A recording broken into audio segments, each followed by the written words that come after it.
Check 1 2. Check 1 2. Check. Looks like everybody's here. Oh, cool. All right.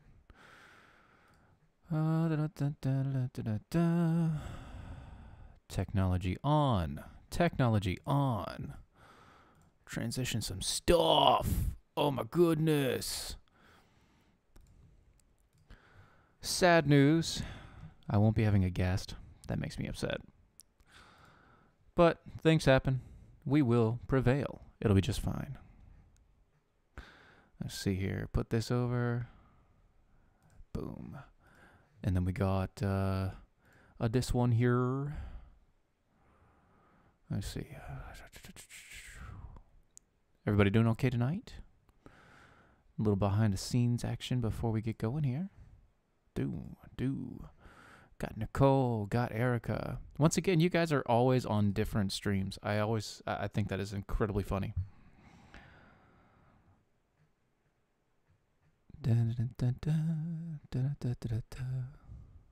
Evening. Hey, Mac, how's it going? Good to see you. Let's see what we got going on here. You. And mute for now. Boom. Alrighty, so all good for Mac Taylor. That's nice to know. See, Mr. Radio Voice. I love it. It's good times, Nikki. Okay, Nicole, apparently you need to get your butt over to the DOAE show stream. That way Erica can bounce things off of you. So go to the DOAE show stream, you know, because you can. And you should. All right, let's see here. Got a couple minutes.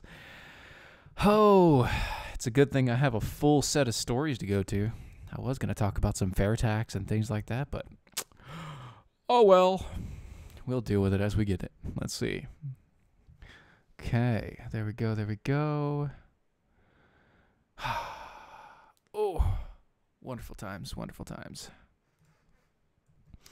All right, I'm going to transition, you guys. It'll be 15 or so seconds, radio silence, and we will get the show on the road.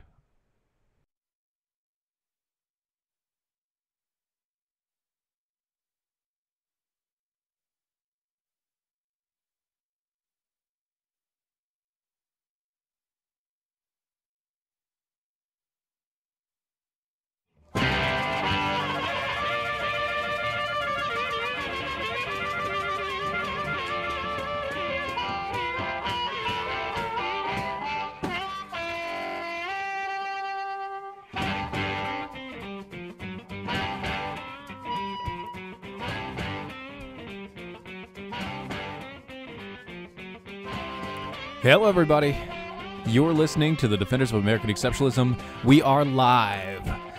You can find us everywhere that you find all social media podcast-related devices and things and broadcasts. By that, I mean you can go to Facebook, Twitter, YouTubes.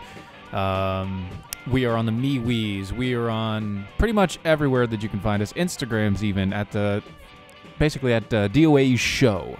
So /DOA Show on all of those forms and podcasts and everything else. By the way, if you do look for us on the podcast and things like that, we are tied to a couple of other stations and everything else, so you may have to look a little bit deeper. Defenders of American Exceptionalism. You can also find us live on Mojo 50 right now. We are also live on their Facebook page, Mojo 50 Radio, where you can find the video and everything else there. And, if you will, drop us a line. Go to doashow.com. You can either go to our shop, get some wonderful stuff like this here mug or this here shirt, or many other things, wonderful gifts that you can get for everybody for all year and all seasons. Great gift ideas. Go over there, get a shirt, get a jacket, get some yoga pants, get a coat, you know, whatever. It's no big deal. Get a hat. That'd be good. Anyway, and if you do go to our website, that's doashow.com. You will also be able to join us. And by that, I mean for free, if you want to, become a shield bearer with us. That is for free. Just give us an email, and we set you up with that. That'll keep you in line with any updates or anything that comes along the way. Or you can help us out. And if by helping us out, what I mean is you could become a full-time defender with us. That's $5 a month, $50 a year. And when you do the annual subscription, you also get a free t-shirt, either the one that I'm currently wearing or the hashtag I see what you did there t-shirt, which, by the way, if you go on Twitter and find us, hashtag I see what you did there is how you follow the show. To answer your question, Donna, no, I will not be on the 50/50 tour, mainly because I have a whole separate job and my life does not depend on the radio show yet. If it did, I promise you I would be there. But it doesn't. By anybody who's asking about that, that's the Mojo 5050 tour. It's mojo5050tour.com. Go there. You can find out where they're touring. It's 50 straight days of them on the road, which nobody does. And that is crazy. That's the whole Doc Thompson and Conservative Cartel crew. Anyway, beyond that, we have many, many things to get through. Let's get to something that I haven't been able to get to for a week now, and something that I really need to. A judge says federal law against female genital mutilation violates U.S. Constitution. This was released on November 21st, so my birthday, which is kind of weird, but that's some good tea. I might be nursing this tea a little bit more today because my sore throat, but we will get through it, folks.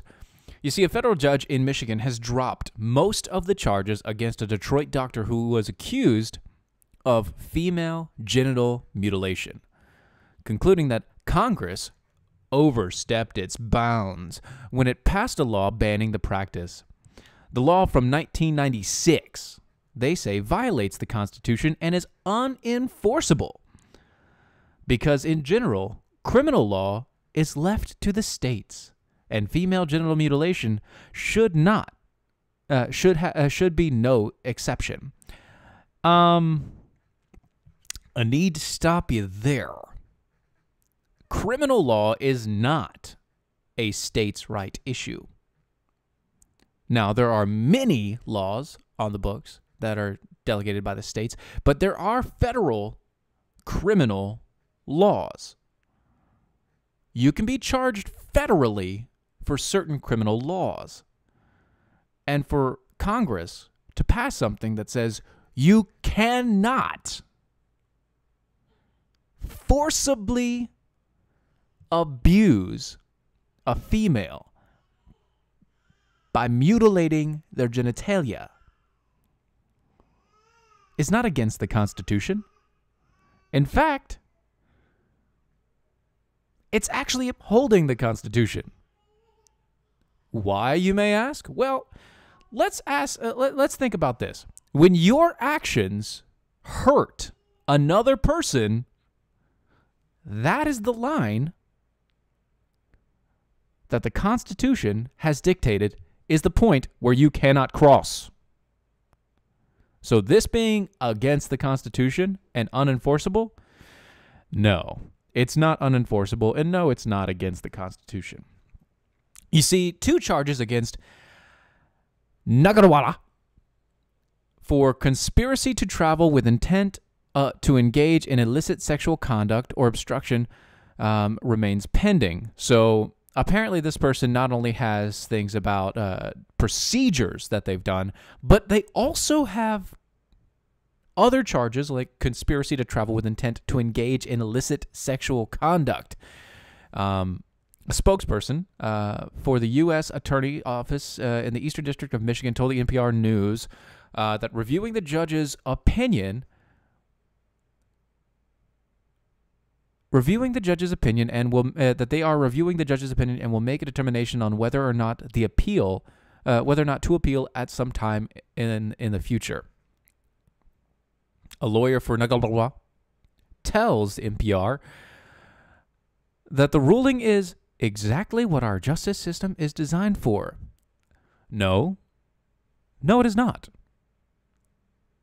No. Sorry. It is not what our justice system is designed for. I don't know if they're actually going specifically for this is a... Yes, they are. Okay. Yeah, so, quote, "We are confident that a trial would have shown that the religious procedure done in these cases was protected by the Constitution and far less invasive than male circumcision. No matter what future court proceedings may still occur, we're committed to the fighting for as long as it takes to prove Dr. Attar is innocent."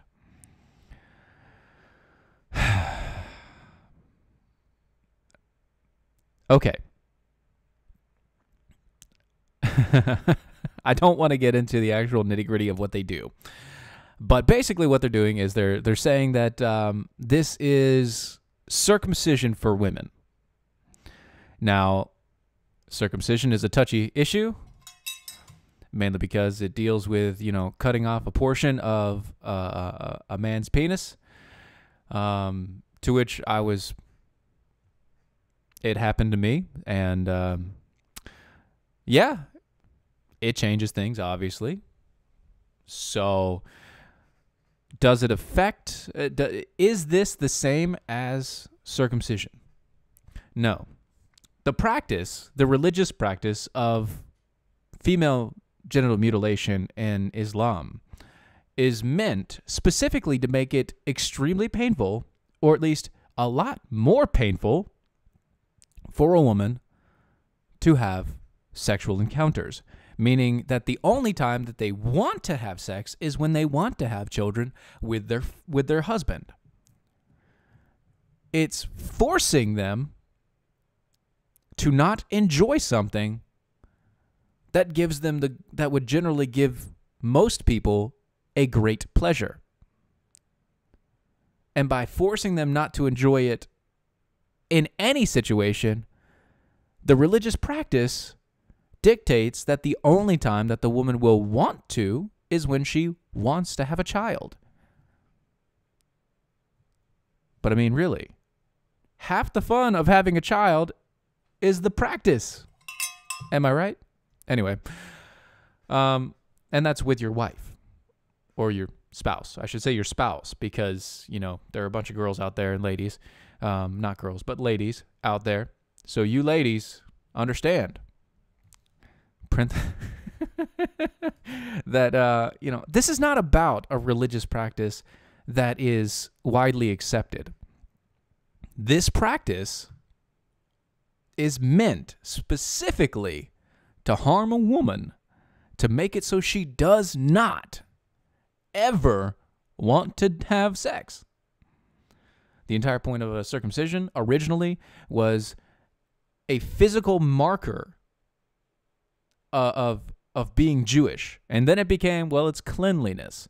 Well, it's not actually cleanliness. And then they decided basically they're going to take the entire thing off in some cases, which is why you have certain people that have, not had the best issues involved in their life, especially for men. So, is circumcision and female genital mutilation, which is, the circumcising, I guess the clitoris is what it is, I believe. Is it the same thing? No. Because a man can still be pleased with the transaction, per se, afterwards, after the effect. It actually makes it a lot more sensitive. So it doesn't hurt the man in the long run, other than, shorter strokes. But when it comes to a female in the same situation where they're having that cut off, no, that is very painful. And it will be very painful for their entirety of their life. It's bad. It's not good. It is not a religious practice that should be dictated. Honestly, I don't see why circumcision, other than for Jews, should be dictated either. But that's a whole nother issue. Anyway,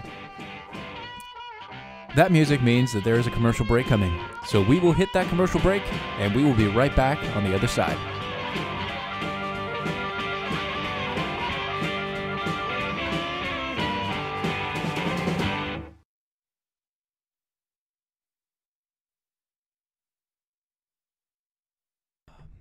All right, let me see here. Sorry about that, folks. Obviously, my voice sounds a little weird and strained. It is okay. It is just I have a terrible sore throat. Donna Ray, the mug is actually not that expensive. Just go to the website. It's right there. I believe it's like 10, 15 bucks or something, I think. Don't quote me on that. I haven't looked at the prices in a while. It might be 20 bucks. I don't know. 20 bucks, same as downtown, you know. Let me see. Yeah, there we go. Female gender. Yeah, see, that's exactly. See, Mac, this is what you missed. This is what you missed. You could have gotten in on this sort of conversation, but instead we just talked about your book. But that was okay because your book is awesome. Let me see. Print the logo on the butt of the yoga pants and I will purchase. I did. I did print the logo on the butt.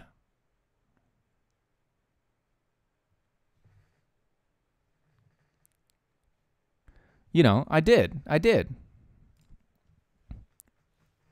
It's there. Go find it. Uh-oh. I think my boss wants to call in.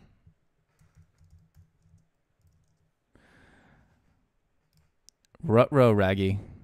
Let me see if I can get here during the break.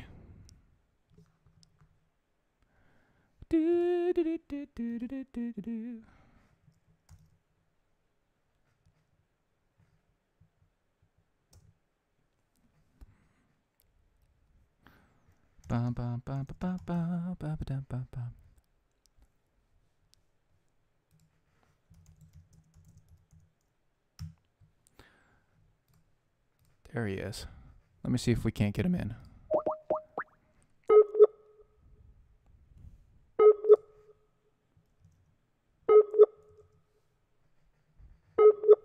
Boop, boop.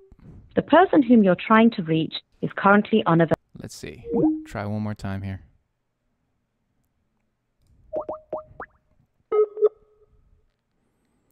Doot, doot.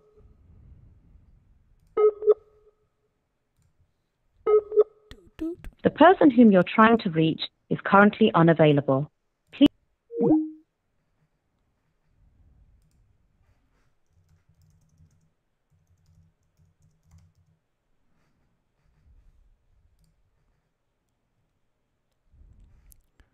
And I think I need to go some radio silence. Let's check it out.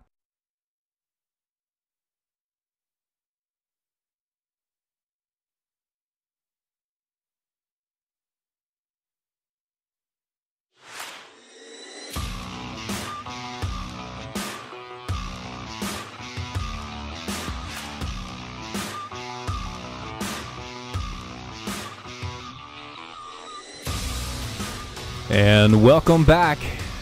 You're listening to the Defenders of American Exceptionalism. Oh, I tell you what, it has been quite a week. Quite a week trying to get everything going. I believe I'm trying to see. I think Ron Phillips wants to call in via the Skype, so I'm trying to get him in and see if he's willing to go. He wants to tell you guys a little bit more about the Mojo 5050, Mojo 5050. Let me see what's going on here. Anyway, all right. So while we're doing that, yeah. Here's the next story. While we're waiting on Ron here and getting things sorted and situated. Quote. Oh, uh-oh. There he is. Mr. Ron Phillips. I'm here. How are you, Stephen? I am doing good, sir. How can we help you tonight? Are we live? We are live right now. Fantastic. Hey, brother, I just wanted to call and say the show sounds great. Awesome. And then give you guys a little bit of some information on our upcoming Mojo 5050 tour. You want to hear about it? I do. I would love to hear about it, and I know that a lot of these people do. Well, fantastic. Thanks for the time. Hey, guys, we are, this is Ron Phillips. I'm the CEO and executive producer over at Mojo 50 Radio. A lot of you are hearing us on there right now, but I just wanted to call and let everybody know we have this last Friday, on Black Friday, we announced what we're doing, our big thing in 2019. It is a Memorial Day bus tour. Now, I say bus tour, and everybody gives me grief because it's hard to do 50 states in 50 days in a bus. But we know that already. So yes. we know that already. But yeah, we're going to be traveling the 50 states over a 50-day period, something that's not been done before. And hell, we don't even know if we can do it, Stephen. But we're going to give it a shot, buddy. We're just going to be traveling around. We've got some cities already picked out, but those are all subject to change before Memorial Day. But we're planning to leave sometime Memorial Day or that weekend, and we'll start in Indio, California. Probably our first stop will be Phoenix, Arizona. Yeah, and then we'll just crisscross the country. We'll fly up to Juneau, Alaska from somewhere in Washington State. And then we'll fly back the next day over to Bend, Oregon. Nice. And then, of course, our last stop, by plan, is Hawaii, Honolulu. And I think after that, we're all going to take a week's vacation or something out there. But in Hawaii. Yeah. The bottom line, though, is this tour is being put on to number one, help promote our brand. That's something that we want to do. We've been lucky enough to work out some plans for an entertainer coach, like most people see the entertainers travel in. It's a sleeper coach. Yeah. And of course, we're looking for title sponsors to help us get that coach. But the bottom line is we're going to travel to 50 states to promote our brand and bring some information to the masses about the plight of some of our veterans out there. The Veterans Administration is causing problems a little bit for some of them, and we're gonna see if we can't drive some change. You see what I did there with the drive. We're gonna try to drive some change for our veterans, and what we're doing is we're looking for city sponsors, and these will be people who help us in each of the cities, and there's a small cost involved for that, but the big important piece of this is that we've all sat down and we've decided that no matter how much money we raise, whatever that gross number is, we're going to give half of it to several veterans charities to, help drive that change that we were talking about. See, that's awesome. Yeah, we think so. But we're pretty excited about it. Everybody's kind of pumped up about it. We've been planning it for about 4 months, but of course we didn't release it till I guess it was last Friday. Yeah, something like that. Yeah, we've got a website for it. It's mojo5050tour.com. If you guys are on the Facebook page, I just posted it right in the chat box. Yep, fantastic. Thank you for that. It's mojo5050tour.com. And because Mojo, we use the term Mojo 50. A lot of people say Mojo 50 or Mojo 5.0, but it's actually pronounced Mojo 50. That's the station. And so I call it the Mojo 5050 tour, but it doesn't matter. I mean, either way, it's mojo5050tour.com. Go out there, take a look at it. There's a little bit of information out there. And of course, all of the cities that we are planning to hit are out there. We're not sure if we're going to get to all of those or if we'll have to adjust. It depends on where we get sponsors at and things like that for those cities, but we're looking forward to it. Yeah, and it should be pretty good for you guys. I see that you guys are going to be in North Carolina. It looks like Charlotte. I don't know why you would ever go to Charlotte, but I'm not sure either. But quite honestly, we can go to Charlotte or we can make an adjustment and move somewhere else depending on. I think the basis behind the city to city travel in the States is we have to be able to make it to the next city in I think under 500 miles. So it has something to do with how far a driver can drive in a bus. But I think we've got it mapped out okay, and I think we can make some slight adjustments to it. So if Charlotte's not where we need to be, Stephen, you have to help us out, brother. Raleigh is the key, man. Raleigh is the key. Raleigh is the key. Yes, sir. We got a lot of people on the website, that mojo5050tour.com. There's a form on how you can help, and there's several selections there, and a lot of people are going, hey, we'd love you to come to our city. Here's how I can help you, and here's what we can do to volunteer, or if you just want to donate to the cause, take a trip out there and see what you see. There you go. You can take a trip. You can see what's going on. If you guys do go to the website, make sure that you write down kind of the time frames in which everything is going to happen. You said it was going to be around which holiday? Yeah, Memorial Day. So we're looking at May the 27th through maybe July 15th. I think that's the tentative dates. Mm-hmm. It's all going to depend on, we may not leave exactly on Memorial Day, but the plan is to leave that day or the weekend.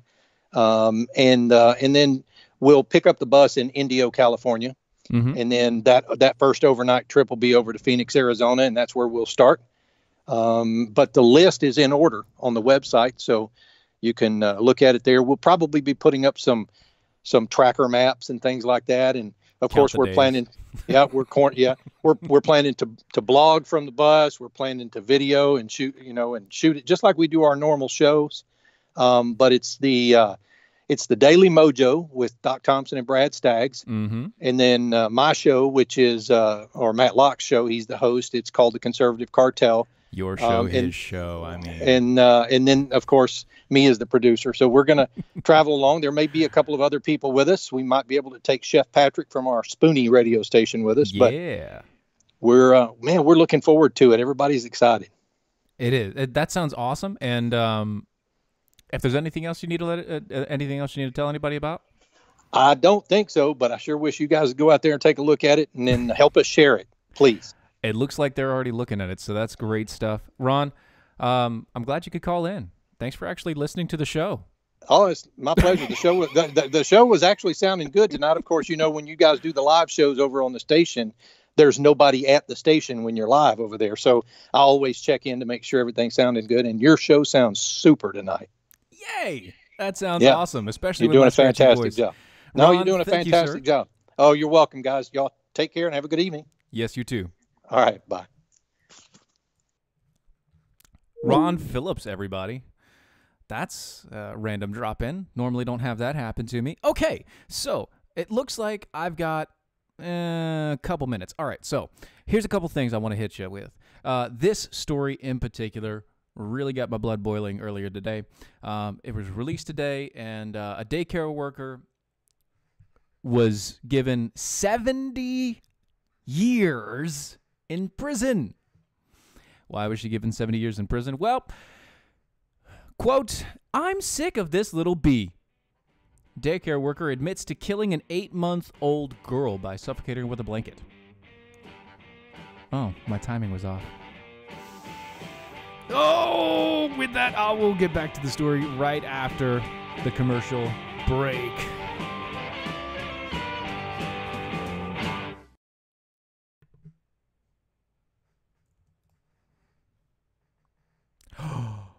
And look at that. Another commercial break. Wow, that went by really fast. Okay. Let me see here. What do we got going on? Bend, Oregon is awesome. Absolutely beautiful. By the way, yeah, guys, go check it out. If you guys have any suggestions of anything that they want to do, please go to the website. Give them better suggestions of places where they want to be. I'm going to have to suggest to them on the website that Raleigh is probably a better place to go.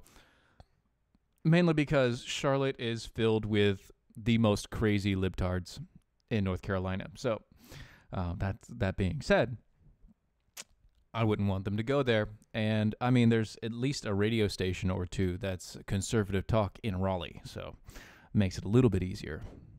Oh, my gosh. Let me see. Yes, it is location fluid. Ba-ba-ba-bum. OMG, Jules. What? What's going on, Jules? OMG. OMG. 50/50 tours. Everybody's going on. Excited about that. Woo! Okay, let's see here. What do we got going? Bum, bum, bum. Yeah, Greensboro's full of libtards, too. I know. That's why I'm saying Raleigh. Raleigh. The baby story. Yeah, the baby story. I'm going to finish up that before I go to the next subject, because that's just a little bit too harsh. I can't not talk about that. It makes me so upset. Let me see here. Once again, I apologize for my voice. Have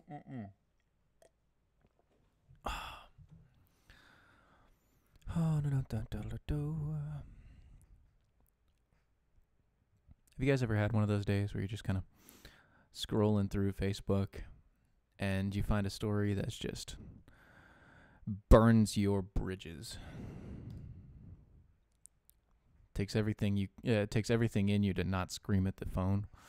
Yeah, that's kind of this story for me.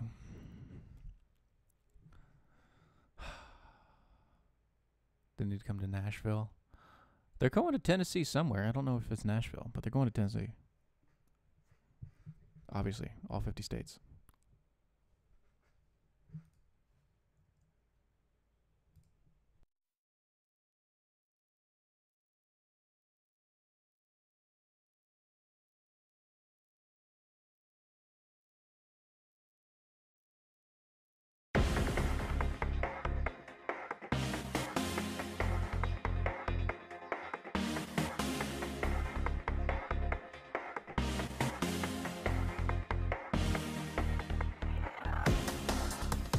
And we're back.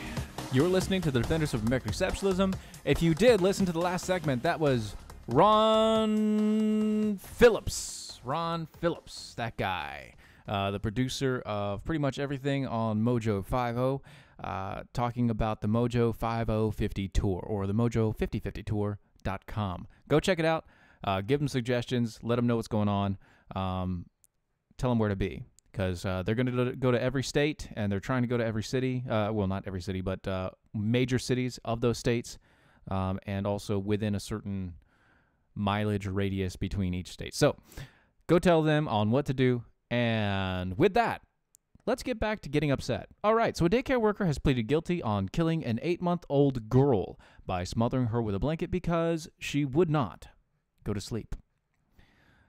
The killer, who is 24, admitted to the murder of Reese Bowman, the child, in May of 2017. I don't know why this story is just now getting out. See, Walden was sentenced to 70 years in prison for the horrifying killing by Judge Althea Handy, who is crying as she gave the verdict, apparently. So, I don't want to go through the heartbreaking scenes. Like, you guys can read some of this. What she did. Here's what she did. The kid would not stop crying, apparently.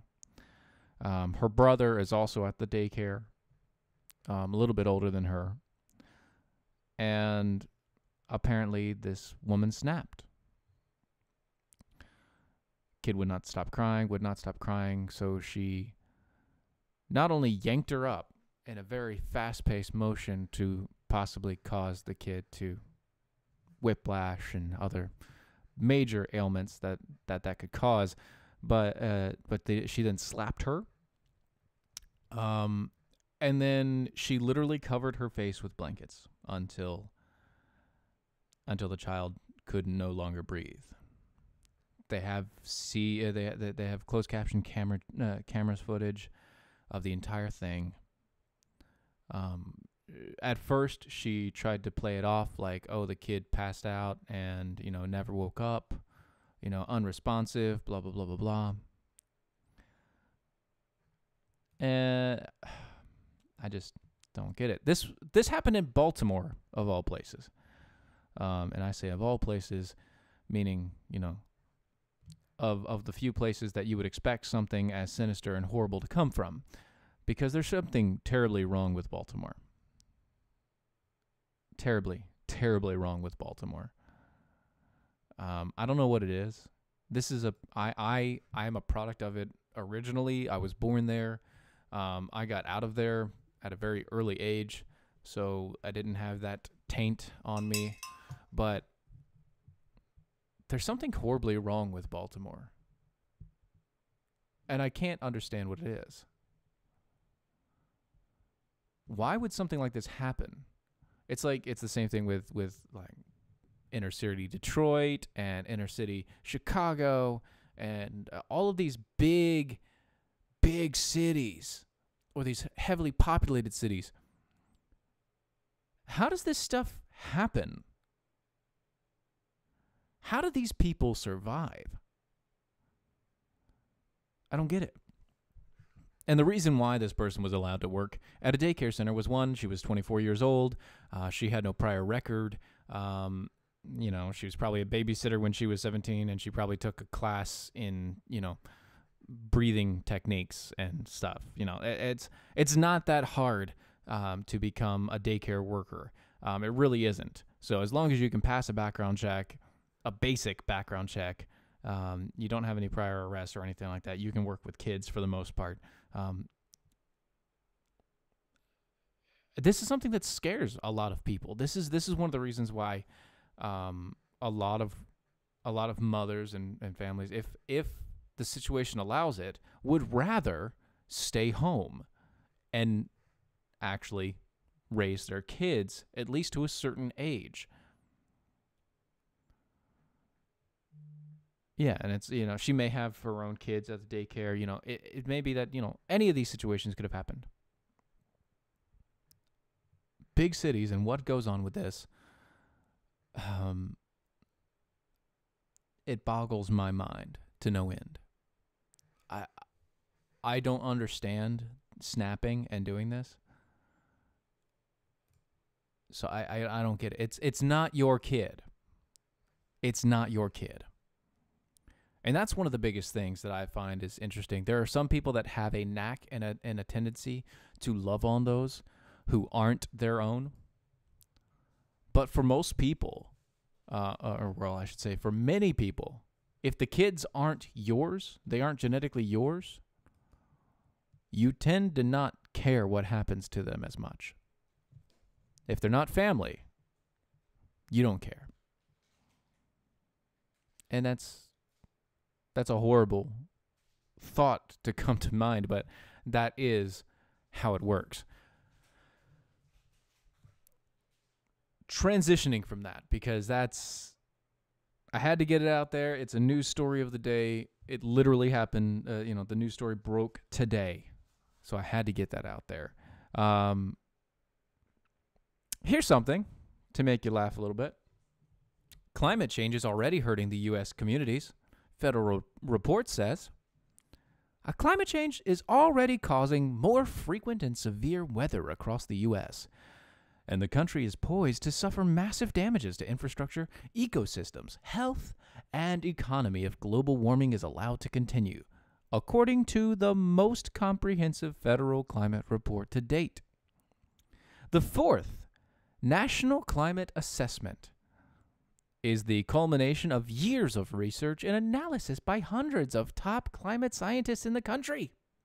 The massive reports detail the many ways in which global climate change is already affecting American communities, from hurricanes to wildfires to floods to droughts.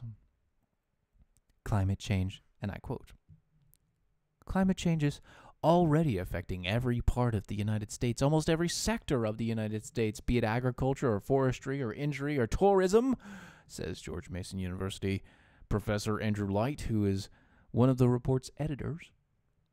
It's going to hurt cities. It's going to hurt people in the countryside. And as the world continues to warm, things are going to get worse. Okay. Then it goes into President Trump and numerous cabinet members and people of Congress have questioned whether climate change has occurred or caused by man or whether it's happening at all. Yeah, I also am of that mindset. You see, too many times and too often, you'll have a couple of things happen. One, somebody will look at the weather of the day, and they will say, this is because of climate change. And then they will look at, and then the opposite will happen the next day, and another person from the other side will say, well, look, it's now snowing. It can't be climate change. Here's the thing. Our Earth revolves around the sun. The sun has a period of solar flares, and we have a time frame when we orbit that we get a little bit closer to the sun than we currently are. Add those together, you have a little bit of warming in our environment.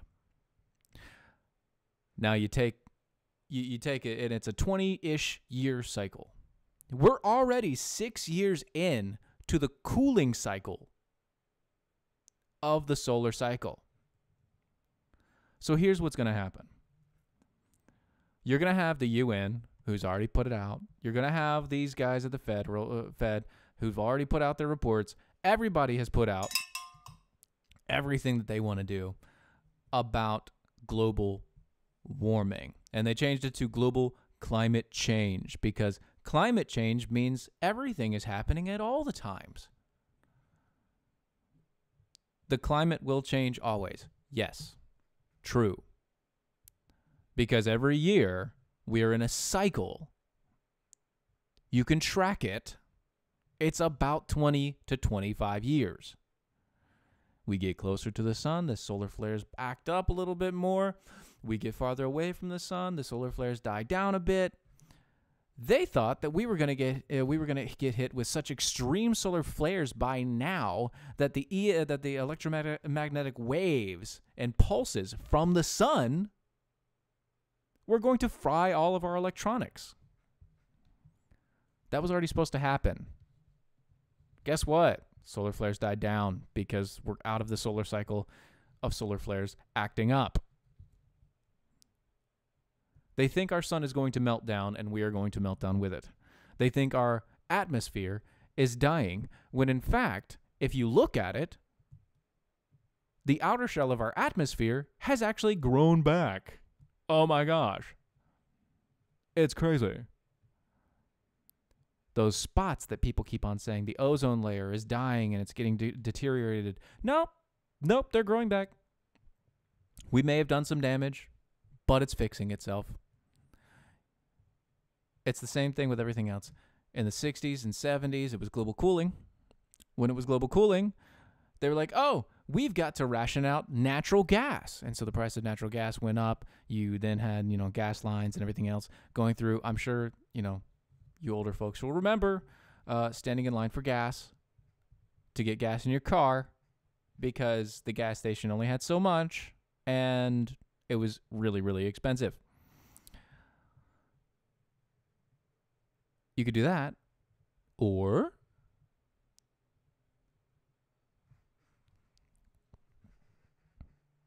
you could do a couple other things. You could realize that America,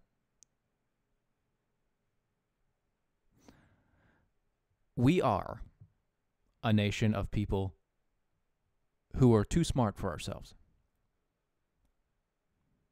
We're too smart. I want to ask you a question. What would you rather trust? You see, Farmer's Almanac has been basically correct for about 200 years. The Farmer's Almanac has been basically correct for 200 years in predicting the weather, the climate, and the circumstances. We have the top scientists in the world that can't even figure out what's going to happen tomorrow. How about we just allocate Al Gore to his far, far recesses and we try to be somewhere better?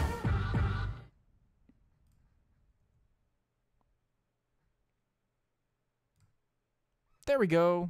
All right, let's see. Oh, commercial break. Hey. We'll have none of that young common sense talk. I know. Common sense is politically incorrect. Yes, scientists are nuts, but that's okay. It's not their fault. They're just too smart for their own britches. Hey, Lori D joined the band. Look at you over there on the Mojo side. Nice to see you. Let me show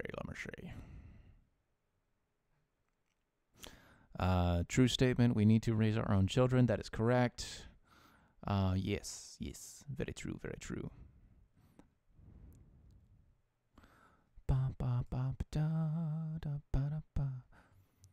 You guys are kind of quiet tonight. What's going on? You're not actually watching, are you?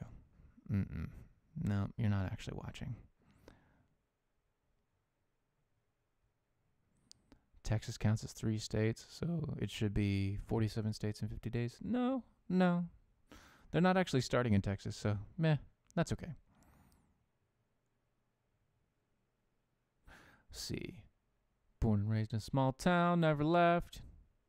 Y'all can keep your big cities.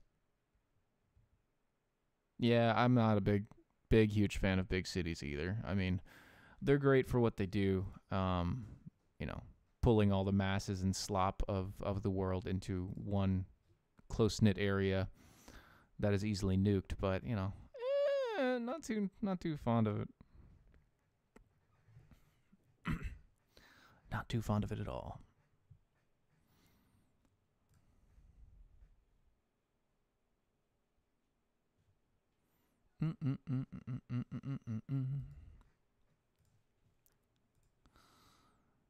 Funny enough. Segment about climate change. So, if you guys think about it, what they're trying to do is they're trying to blame the fires on climate change in California. That's what they're trying to do. It's pretty simple. They're not worried about what's actually going to happen. They just want to point a finger at something so that they can write legislation. I mean, what is it going to be? Legislate everything to death.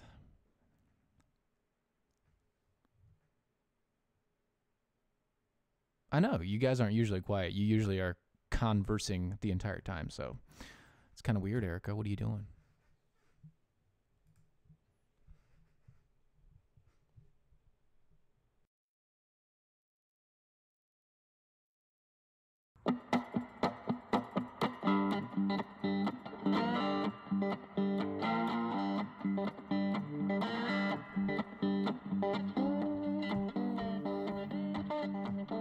And we're back.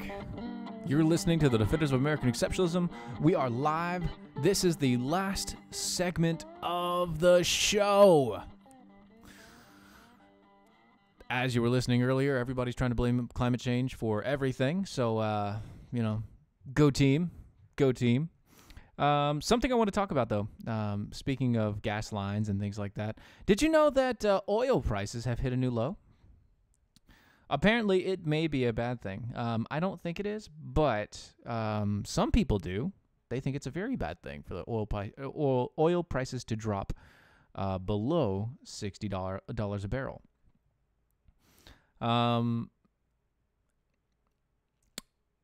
Trump believes that getting the oil prices lower is a good thing. You see, the big issue that they're trying to do, that they're trying to say here, is that basically the reason why is because of Saudi Arabia, oil and things like that, and also the oil prices that we have now are due to the boom from fracking, or fracking and then cracking, which Obama apparently took credit for over this past week. He came out and said, well, all this oil boom, it didn't happen over the past 2 years. It happened when I was president. So you're welcome. Maybe you should be thankful. So here's the thing. Obama did everything in his power to stop all production, all mining, all drilling, all everything of all natural resources in America. He did everything he could in his power. And yet, oil industries found a way because of him. So technically, yes, he is to blame. But it's not because he did a good thing. He's to blame because he did everything he could to stop America from producing its own oil. See, the U.S. has become such a large producer of oil because of fracking booms and innovation in drilling. It's not as easy a thing to say that a drop in oil prices is unambiguously good. Some random market analyst said that nobody knows the name of. You see, America can withhold all the way down to $40 a barrel. And that's because that is the price at which we produce oil in America. We currently produce oil at about $40 a barrel. And as our technology gets better, it'll be less and less and less expensive for us to produce and to make and to refine. The only way this happens is if we continue down the path, not if we stagnate everything and pause all production and pause all benefits just because somebody out there says that it might be a bad thing for the economy eventually one day down the road. No, I don't think so. And here's why. You see, France is having a huge issue over gas prices. You see, Paris, they've had protests over the past 2 weeks, and those protesters have decided to get very violent. According to the Associated Press, over 5,000 demonstrators rallied in the nation's capital, brandishing French flags and signs denigrating the French president, Emmanuel Macron. I really want a cookie now. Macron. You see, the reports from the city that protesters are building barricades in the streets while police fire tear gas and water cannons. They're wearing fluorescent yellow jackets. Apparently, they're now deemed the Yellow Jackets because of this. Very original, guys. Which everyone in France must carry in their car and screaming, Macron resign! Macron resign! Which probably they didn't scream in English. They probably said it in French, which I don't know what resign means in French. How do you say resign in French? I don't know. How do you say it? I don't know. Many believe that the president is far removed from the problems of the little people. You see, Macron put a huge issue about people working outside of the city limits or working farther away from their home. So most of the people that live in city limits, they have to work outside of the city. They can't work in the city. You say resign by saying resign. Okay. I mean, I don't know. It might be right. But so to add to that, France, everybody in France, pays the highest price for gasoline currently in the world. And he's looking to jump that another 20%. And that'll be added tax. It'll be a 20% tax added onto gas. I can't even say that, Mac. I don't even know what you're saying there. I don't know what you wrote. You French guy. I bet you went to Google and Googled it, didn't you? Yeah, you did. You Googled it. So let's just go over a couple of things. Macron did a live broadcast. He addressed everybody, and basically he failed. France, this is all about the fuel and fuel prices. These people are tired of their socialist government deciding what they say, what they do, and how much it costs them. Googling it on the Yahoos, very nice. Just think about that. France is wholly subsidized by other countries when it comes to oil and gas. They buy it from America, they buy it from Saudi Arabia, they buy it from OPEC, and they buy it from Russia. Now, what economists want America to do is to do more of what France is doing. And let me ask you this. It's already $2.25 a barrel, or $2.25 a gallon for most places. Somewhere $2.50 on the East Coast, and upwards of $4.50 in the West Coast for gas. And that's at $60 a barrel.